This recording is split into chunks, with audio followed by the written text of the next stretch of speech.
of the Border family, and that includes my son-in-law and my daughter-in-law's mother. Okay, here we go. Yes, God will be mentioned many times tonight. God is here. He is now.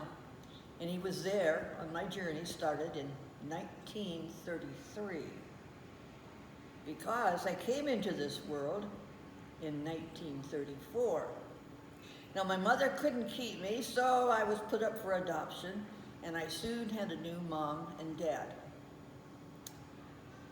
I know that they lived on a farm, and that in less than a year, we moved. Why? Because my grandfather, Noggle, had an accident that cut his one finger with a rusty nail, and he got blood poisoning. And somewhere along the line, I'm not blood related to him, but he was too bullheaded to go to a doctor. And so he died.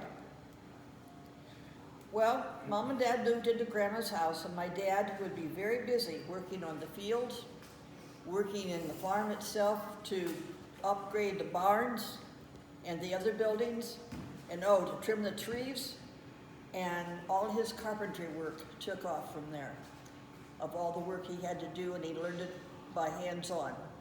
And he learned to do it well because he was still doing it within about 10 years of his death.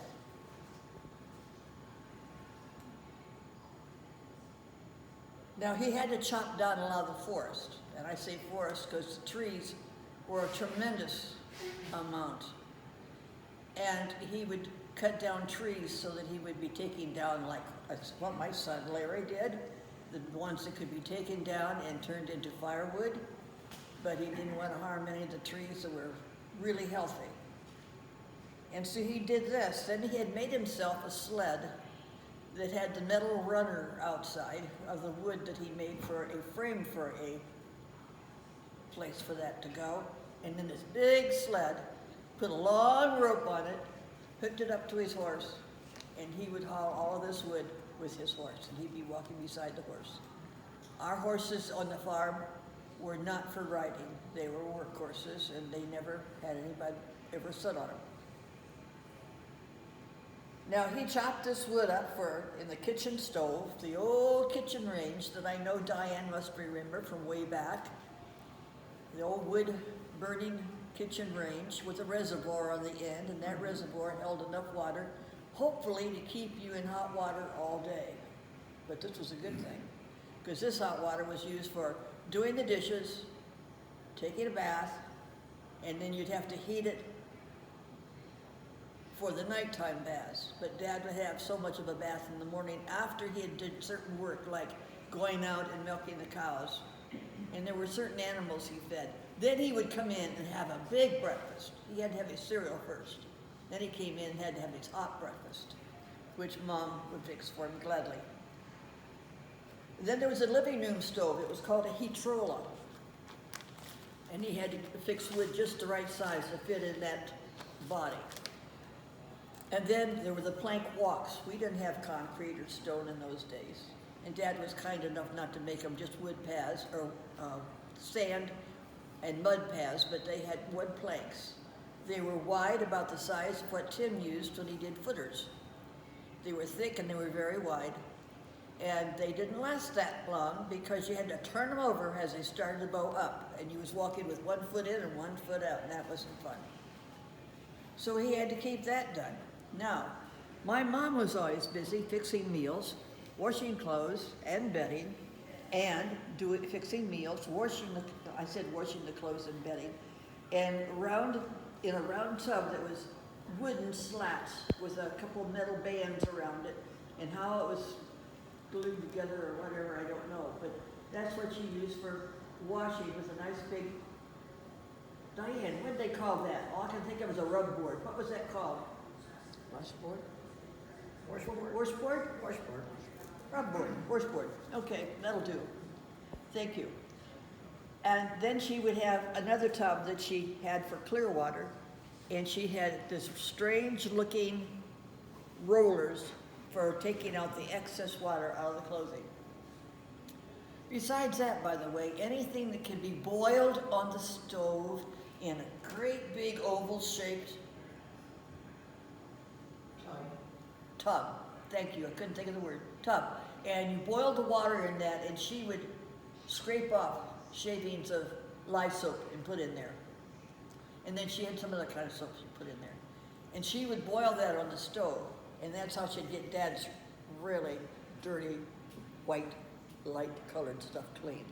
Because Dad really knew how to perspire with his work, and working in the fields, she knew that he was going to get a lot of dust on him, and he was going to be grimy.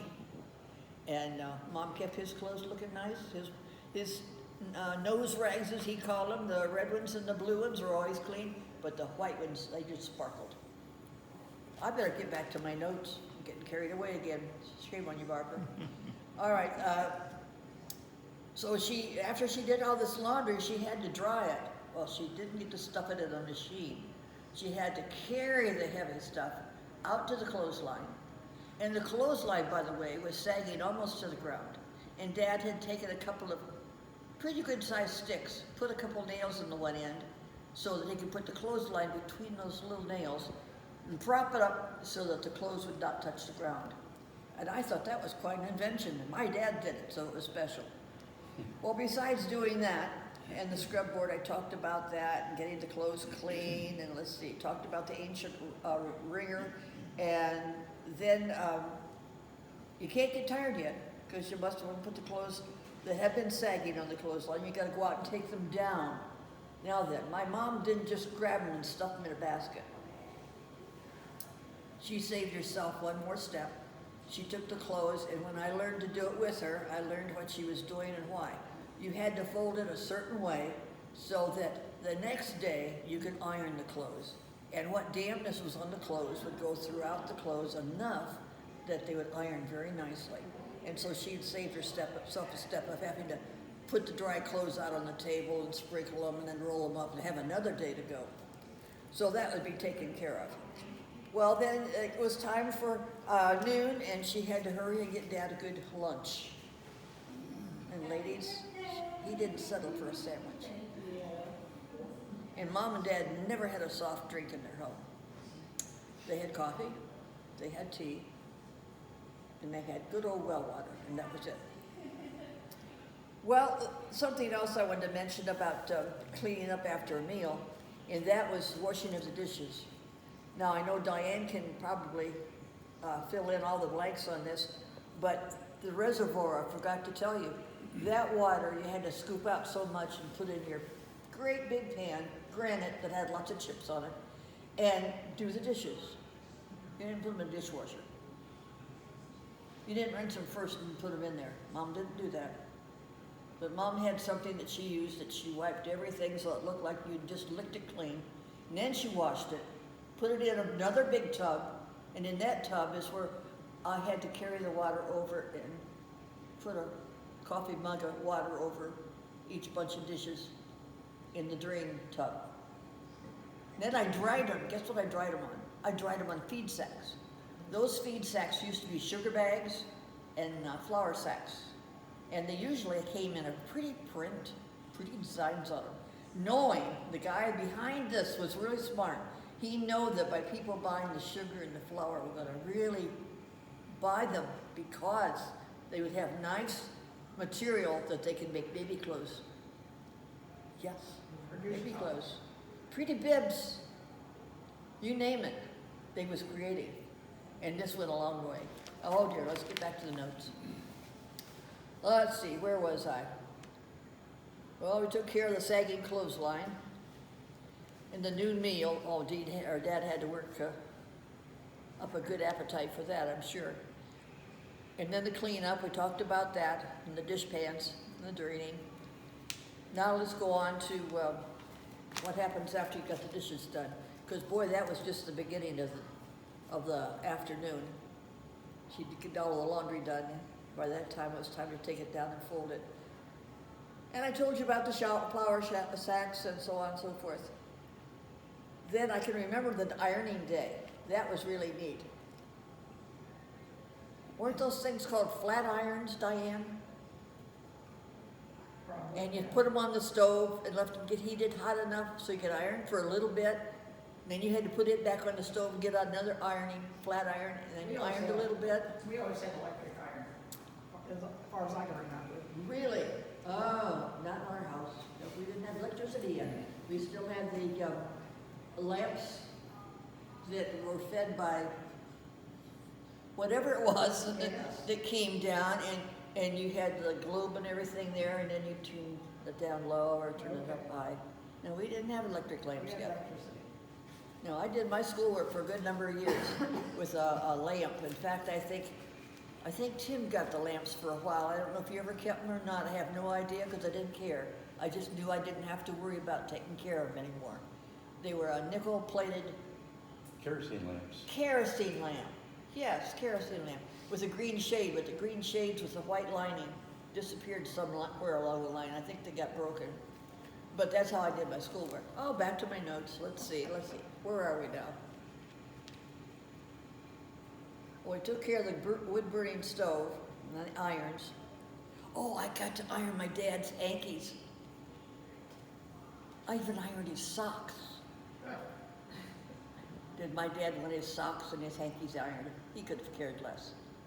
But he knew it was a stepping stone for me to learn how to iron other stuff later on.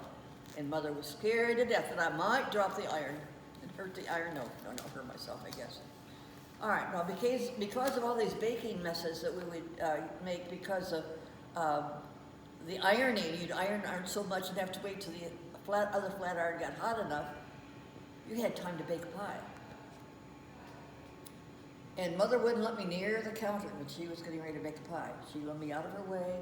She didn't want me to spill anything. She didn't want to run into me. But when she was done, there managed to be a little bit of flour and a little bit of sugar on the floor. And whatever it was, it had to be mopped up.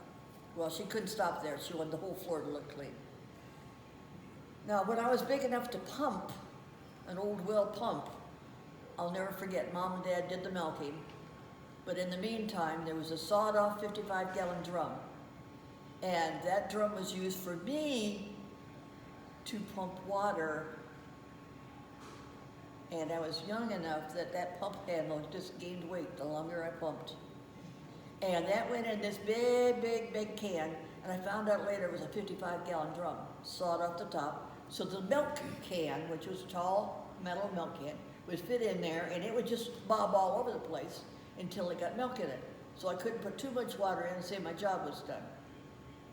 So as they poured milk in, then I was able to put another pail of water in, then another pail, until it was high enough to suit Mom and Dad. And the next day, in fact it was in the morning, the big truck called Pet Milk would come and pick up the cans of milk and take them on back to the company. And of course they had quite a route to do this because we weren't the only ones that were milking cows and having our milk taken to, away like this. And then you get paid for it. Mom and Dad, as I recall, charged 25 cents a gallon for milk. Wouldn't that rock your boat when you think what you have to pay today? Now cream was 50 cents a pint. But you don't get much cream off of the milk. And I used to run that separator too. Oh, I often wondered what I was going to do when I was away from home and didn't have to do that anymore. Guess what? Then I was shaking baby bottles with formula in them like this. Tim made sure that I had help on that because I had to use a special powder for his formula. And any other time I could say what it was. Neutrogen. No, Neutrogena. No, that's makeup and hair. Nutramigen. Okay, so much for that, and that wasn't in my notes. Okay, so the messes get up, and I've talked about the milking and the milk can, and then Mom couldn't go to bed after all that milking and walking from the barn to the house. And really, when I think about it, she wore shoes so the one heel was built up so that she could walk normal. And she did all of this walking for breakfast and for supper time, besides being on her feet doing these various jobs that I told you about. And now it's time to make the beds. So she makes a bed and she has a certain way that she has to make them, and Dad gives 2 pillowcases. One's only about that, from the back to the front, about that wide, and then plenty long, because he had to have a special second pillow because of the arthritis in his back and his neck. And that's what Mom did. That's what he needed, and that's what she did. Well, Mom got the beds all made and was all ready for us to crawl into. And by the way, there was a special time at breakfast and at supper and at lunch, I think, that we had a little, no, we didn't. Dad had. Dad had a little radio about like this. It was up on a little shelf where he could reach it while he was seated at the table. He turned it on when he was ready. We listened to his news that he wanted to hear. And when it was over, he turned it off. That radio didn't get used again until mealtime. Except when I started school, there was a Christian program in the morning that I got to hear while I was eating my breakfast. And it was meant for kids. And I'll never forget how exciting that was. I heard these boys, these men changing their voice to sound like a little boy, and these women changing their voice to sound like a little girl. Then they would do all these sound effects. And that made me want to do drama, by the way, and that's what I did in high school. Well, we're not there, and I'm not going to get there tonight.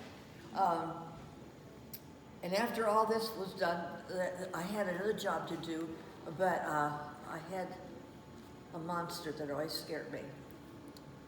I'd go out to get the eggs, and I declare that Mom and Dad had the biggest rooster in Seneca County. And I had to behave myself and not be lively like I wanted to be, not to be the least bit flighty, and not to laugh and not to talk. I had to be quiet and move slowly, or he would flop me, because he was protecting his hens. I'll tell you what, I'm just about ready to go to bed, and so I'll just turn out the lights and say good night for now. Thank you for listening. I enjoyed it, all these memories.